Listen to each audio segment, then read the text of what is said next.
Hello, friends. So good to be with you today. We are in Romans chapter 13. You know, the last few chapters have dealt with being in the vine. We've been grafted in, and so as a result, it talks about finding our place. It talks about our behavior, living in harmony with one another, being at peace with one another. You might say, why is that important? Well, because being in the vine brings about certain responsibilities. I mean, you reflect the root that you have been grafted into. Remember, he talked about that. He said that we were grafted into the vine. We were grafted in that, and we should reflect that root, the nature of that root. I really wonder about people who do not reflect the nature of Christ. And so he's now going to take it even a step further, and he's going to talk about submission to governing authorities. What is our responsibility in those areas? And so this chapter outlines the relationship between the Christian and the state, our responsibilities to civil authorities. And we do have that. We have a responsibility in that area. I mean, here's the bottom line. As believers, we have a dual responsibility, a dual citizenship, if I can say it like that. I have a citizenship here on earth, and I have a citizenship in heaven. Of earth and its governing realm, basically. I'm a citizen here, plus I'm a citizen of heaven. Matter of fact, let me just give you this scripture. I pulled this up right quick. I want to read this to you. It says here in Philippians chapter 3:20, it says that our citizenship is in heaven. So we have a responsibility to conduct ourselves in both realms in the right way.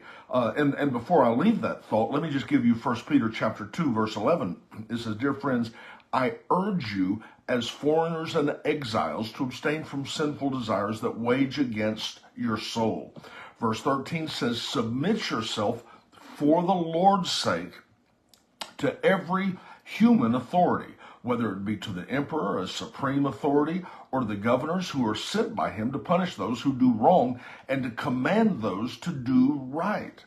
So what we're seeing here is a responsibility now that we're in the vine. We have a responsibility to conduct ourselves in a way that reflects who Christ is, the nature of Christ. Now, I'm not saying just take anything that comes along, because there's times when we need to vote and we need to make some changes. But I see many of the attitudes and the dispositions of people in relation to our government that just simply does not reflect Christ. And we must maintain that. I think we've got a responsibility to do that. And we need the law and order. We need what it provides for us. The Bible said, pray for those who have authority over you, that you may lead a quiet and a peaceable life. That's very important. What we're wanting to do functions better in that peaceful opportunity. The gospel has a greater opportunity to be spread in that peaceful environment than a lawless environment. So law is designed to keep order. Law establishes something, and then order follows what it has established. So I just encourage you, as we begin to get into this chapter, that you understand the importance of you as a believer to maintain a certain attitude. Someone talked to me the other day concerning a revolution. Do you think we need a revolution to change the things that's happening? Well, I understand the thoughts about that. And of course, here's my thinking about a revolution. Many times, especially as young people, we were thinking about, let's just have a revolution.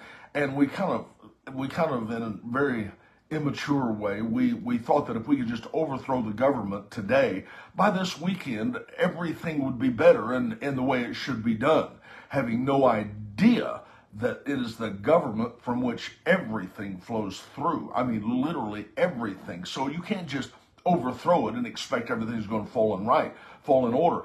A true revolution is one of thought and ideas. Bloodshed isn't the revolution. Bloodshed may be used to enforce a revolution, but if you don't have the thoughts and the ideas, then you're never going to be able to maintain a revolution. All you'll have is just a civil war where there's a lot of hurt and a lot of brokenness and just destroying all the foundation on which everything flows through. So that wasn't God's will. Jesus said, I didn't come to destroy all of this. He said, my kingdom is not of this world. We're in here, but we're in here kind of as exiles, even though we have a relationship here, we have a citizenship here. Our true identity is now in heaven. And so this is something that we want you to behave yourself in a certain way and maintain order in your life, and thereby that affects everybody around you. So that being said, let me start here in verse 1. Here's what he said in chapter 13. Let me see, get over here, Romans chapter 13. He said, let everyone be subject to governing authorities, for there is no authority except that which God has established. And the authorities that exist, they have been established by God. Now, mankind certainly can take that position and they can turn it to evil. They can use the position that they have to destroy, bring chaos, whatever the case is, to bring bondage, to bring captivity. We've seen that in so many nations. But the very structure and the nature of how men are governed on this earth was established by God. God put that together. So he said, don't despise that. Don't just toss that off. Governing authorities are important to your life. If there's not that, you're going to find just chaos.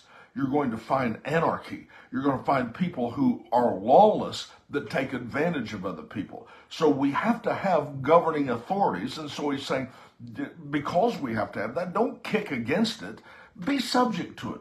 Be a part of it. Since you're here, you have a responsibility. Your authority, your stewardship, let it blend in with these governing authorities, and let that be when it's talking about being subject, that's saying incorporate that into your life to where what you're doing is in harmony with what those governing authorities are doing. I want to be in harmony with the governing authorities that are preventing lawlessness or murder or theft. I don't want someone just to be able to go into someone's house and just take what they want and kill who they want and walk off and leave, and there's no consequences. I need those governing authorities to be a part of that. So I want to blend with that. I want to be, when it says be subject, I want to blend and be in harmony with what's happening in that area. So he said in verse 2, consequently, whoever rebels against that authority is rebelling against what God has instituted. And those who do so will bring judgment on themselves. Wow, that's incredible. And he said, verse 3, he said, for rulers do hold no terror for those who do right. In other words, these governing authorities, they're basically saying, here is the structure that we live by. And if you operate within this structure, you're going to have peace. When you go against this structure, you're not going to have peace, because we have the authority to respond to you in a way that's going to bring you into authority. If you're not going to submit to the authority and be a part of the neighborhood, then we're going to take you out of the neighborhood and say you can't play with the other kids. And he said, rulers, they're no terror to those who do right, but only for those that do wrong. He said, you want to be free from the fear of the one that's in authority? Then do what's right, and you're going to be commended. He said, for the one in authority is God's servant for your good. That's so important. There's such a tendency in people right now to speak harshly, irreverently, critically of anyone that is in authority. Anyone that's in office, they're a dirty dog. No matter what, I don't care what it is. The policemen, the judges, the mayors, whoever's in authority, they're wrong. Throw them out. Throw them out. Please don't ever get caught up in that kind of nonsense. I tell you, sometimes it's just tiring. The Bible says that person is God's servant for your good. He said, but if you do wrong, be afraid. For rulers do not bear the sword for no reason. They're God's servants, agents of wrath to bring order and punishment on the wrongdoer. The system is designed to squeeze you out if you're lawless. The system of law and order is designed to squeeze out anyone who who comes against that. That's a plan of God. And what we could do, if you want to bring it back to more of a church word, we call it rebellion. When people get in rebellion, it never goes good. I don't care who you are. You get in rebellion in your family, you're going to see your family suffer. In church, when you find rebellion and lawlessness in church, you find that the church is going to suffer. They have to literally set them out and say, you can't be a part of our fellowship. When you find rebellion and lawlessness in society, they say, you're going to have to go to prison. We can't let you be a part of everybody else because you're going to hurt someone. So he said that this is designed to bring punishment to the wrongdoer. Therefore, verse 5, therefore, because of this, it's necessary to submit to the authorities, not only because of the possible punishment, but also as a matter of conscience. See, that is so very important. And now verse 6, this one hurts everybody. I know it says, this is also why you pay taxes, for the authorities are God's servant who give their full time to governing. Wow. So he said in verse 7, give to everyone that you owe them. If you owe taxes, pay the taxes. If revenue, then revenue. If you owe respect, then pay respect. If you owe honor, then pay the honor. So can you see here what he's talking about is he's talking about your attitude in relation to these other people. Now again, why are we even talking about this? Because you have been grafted into the vine. You are now part of a new nature, a new family. You now have dual citizenship, and your attitude should reflect that which is of Christ. And I'm just telling you, rebellion and stubbornness and lawlessness, that does not reflect Christ on any level. And he's saying, if you're going to be a part of this, you serve with love. You walk with a spirit of love and respect and honor, and it will be given back to you. Okay? So that's what he's really pushing these people here in this chapter, to begin to understand that they have a part. Their behavior is very important. Now, let's go to verse 8 real quickly. He said, let no debt remain outstanding except the continuing debt of love. Owe no man anything but love. Boy, if we could stop and think about that. Now, I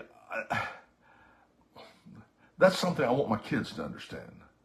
That's something. Debt has been probably one of the greatest damaging forces in a person's life. They bury themselves in debt because of compulsion or because of whatever, and the result is that they literally become a servant to someone, and they're bound to that. It destroys their life. It literally takes them out of the realm of following God and puts them into a place to where now all they can do is serve the debt, serve the master of debt. And he said, let no debt remain outstanding. Pay that debt except the continuing debt of love. I'm forever indebted to you to love you. That's something I owe you. Say, I don't owe you anything. You owe me that. That's something that as a believer, that is a debt you will never escape from. It's the very nature of God. As a matter of fact, it says here, this is a continuing debt of love. I owe that to you. When do I owe it to you? When you need it. When you call on it. When I see you, I owe you the debt of love. He said the continuing debt of love one another, for whosoever loves others have fulfilled the law. So the love is the very foundation upon which everything is built. And when we get to the place that we stop walking in love, we actually walk away from the nature of God, the nature of that vine for which we've been grafted into. Then he said in verse 9, he said, for the commandments, you shall not commit adultery, you shall not murder, you shall not steal, you shall not covet, and whatsoever other commandments there may be, they're all summed up in this one commandment. Love your neighbor as yourself. And it said in verse 10, love does no harm to his neighbor. Therefore, love is the fulfillment of the law. You want to somebody say, I want to keep the law? Well, walk in love. Walk in love. When you walk in love, you're not going to hurt anyone. You're not going to steal from them. You're not going to kill them. You're not going to, and that's so important. Love is the very foundation. Everything hangs on love. And when you begin to walk in love, I'm just telling you, it opens a dimension to you that you cannot even believe. One of the reasons we've been so limited is because of our walking in selfishness. The opposite of love is selfishness. When I walk in love, it opens the kingdom. When I walk in selfishness, it limits that which God can give me, because everything operates by love. The shield of faith operates by love. Everything, the whole kingdom is initiated by love. So, in 1 Corinthians chapter 3, he said, I desired to feed you with deeper things, with meat, but I couldn't do it because there was envy, jealousy, and division among you. Therefore, I've had to treat you like babies and just feed you with milk rather than meat. And that's such a shame, because Ephesians chapter 3 he said that when we are rooted and grounded in love, that we're able to comprehend with all the saints the length, the breadth, the depth, and the height of God, and to know the love of God which passes knowledge. So when I'm rooted and grounded in love, I'm comprehending God on a level that you can't even describe. The length, the breadth, the depth, the fullness of God begins to be revealed in you and through you when you begin to walk in love. But when you get in selfishness, the whole kingdom shuts down. That's why a lot of people, they can't get their prayers answered. They can't get anything. God doesn't operate in their life because there's so much contention and so much division. They're about that far from a fight all the time. They're about that far from contention. All you got to do is just scratch the surface, and you got an attitude that is absolutely horrible. It's no wonder that people have lost everything. It's no wonder that things don't work. Well, my prayers don't work. My prayers it seems like I just can't. Well, maybe you should stop and look at and consider the fact that everything operates by love. Are you operating in love? If you're operating contention, strife, division, jealousy, all of those things, you can forget it, man. Nothing's going to work for you. Everything operates, everything hangs on love. And that's where he talked about even the commandments, all the commandments that you're seeing there. That it said love is the fulfillment of the law. Now, let's go here to verse 11 real quickly. It says, and do this, understanding the present time. He said, I want you to do this, understanding the present time. The hour has already come for you to wake up from slumber, because our salvation is nearer than when we first believed. The night is nearly over, and the day is almost here. It's at hand. So, as a result, let us put aside the deeds of darkness, the things that would pull us out of love, and put on the armor of light.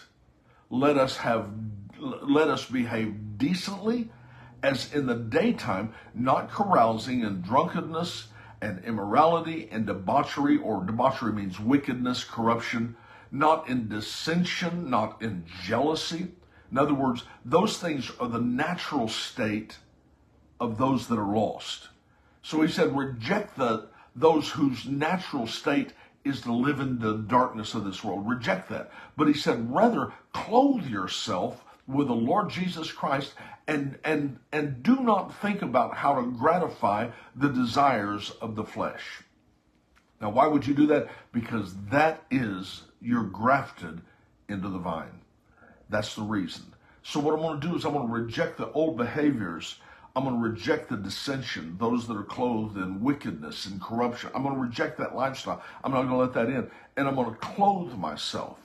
You know, when you got up this morning or this afternoon or whenever you decided what garments you were going to put on, you went to the closet, obviously. You made choices. You said, this would look good. This would look good. I'm going to put this on. Come on, now you took time. Your shirt, your pants, your whatever you were wearing. You stood before the mirror. You set yourself in order as much as you can to present yourself in a way that is, well, gratifying. That is pleasant to the eye. And he's saying, I want you to do is forget those other things and clothe yourself in Jesus Christ, just like that.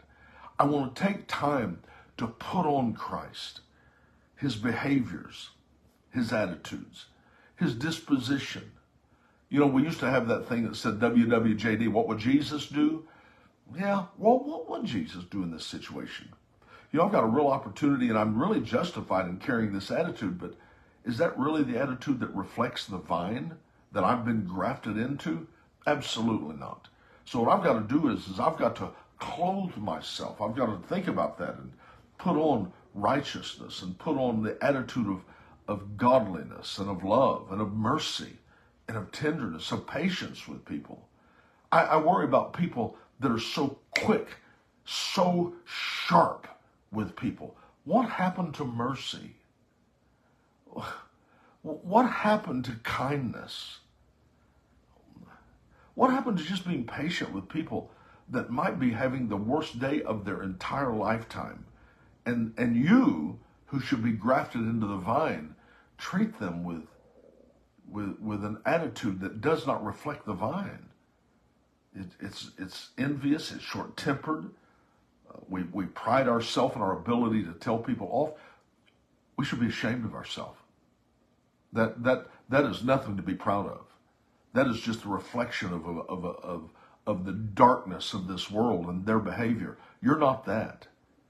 And so I want to say to you today that you have an attitude that must be an adjustment when it comes to the government, in the way you live, in relation to other people, because what God's done in you is very important. You're a part now of something. You're not from that wild olive tree that you've been grafted into Jesus Christ.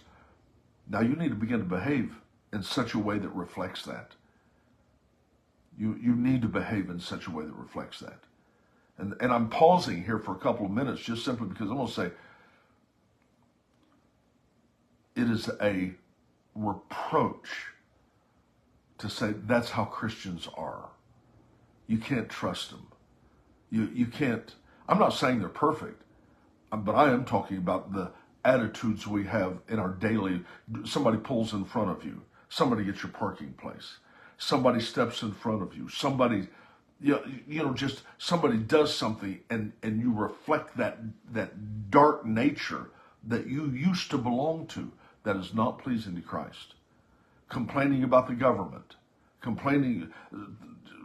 thinking of nothing but wickedness concerning the government. And again, I'm not saying that those in government don't need to be replaced, but he's saying you need to blend with the system and make a difference in there. That means vote. That means support somebody. That means but don't get into the hatred and the debauchery, the wickedness and the corruption that's related to the old nature in relation to the government or to those that are around you, because it's not reflecting Christ. Okay? That is then the chapter. That's something that we just see right here in this 13th chapter of the book of Romans that I think is so very important. And I want you just to take some time to meditate on this and see how does your life reflect this? It's very important, okay? Your attitude is important. All right, I love you guys. I want to say thank you for spending a few moments with me. I think this is important, okay? If you've got something you can add, please leave me a note. I would love to hear from you. Always is so encouraging to me to hear from you. I appreciate you. If you would like to have more information, I've gone through all of so chapter by chapter through the books of the Bible, and we just a little time of Bible study. Again, can I say this to you? We can't be horribly comprehensive because we just don't have the time. We're just trying to skate over the top of it, but this will at least give you a roadmap. You can go to my website, jerryedmond.com. I've got a lot of stuff there that will be a blessing to you. I appreciate you joining with me. I want to say thank you for your friendship. Thank you very much for being my friend. It's something that I deeply value. And we're going to be getting together in chapter 14. So I'm looking forward to seeing you in the next chapter. I'll see you then. Bye-bye.